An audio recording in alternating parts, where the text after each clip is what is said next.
ഒരു വ്യക്തിയും അഹങ്കാരിയും സ്വാർത്ഥനും ക്രൂരനും ഒന്നും ആയിട്ടല്ല ജനിക്കുന്നത്. അയാളുടെ ജീവിതത്തിൽ അയാളുടെ ചുറ്റുപാടിൽ നിന്ന് കിട്ടുന്ന അനുഭവങ്ങളാണ് അയാളെ അത്തരത്തിലൊരു വ്യക്തിയാക്കിയിട്ട് മാറ്റുന്നത്.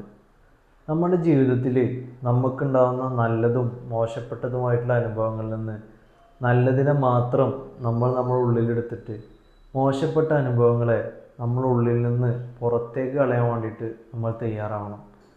ഈ മോശപ്പെട്ട അനുഭവം നമ്മുടെ ഉള്ളിൽ വെച്ച് നടക്കുന്ന കാലത്തോളം മറ്റുള്ള ആളുകൾക്കും നമുക്കുണ്ടായിട്ടുള്ള അതേ മോശപ്പെട്ട അനുഭവം മറ്റുള്ള ആളുകൾക്കും ഉണ്ടാവണം എന്നുള്ളൊരു ചിന്താഗതി നമ്മുടെ ഉള്ളിൽ ഉടലെടുക്കും.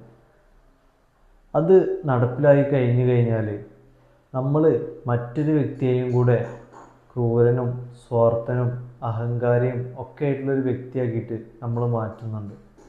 ഇതൊരു തുടർച്ചയായിട്ട് പോകുന്നൊരു ചെയിനാണ്. നമ്മളായിരിക്കണം ഈ ചെയിനിനെ ബ്രേക്ക് ചെയ്യുന്ന ആദ്യത്തെ വ്യക്തികളായിട്ട് മാറേണ്ടത്.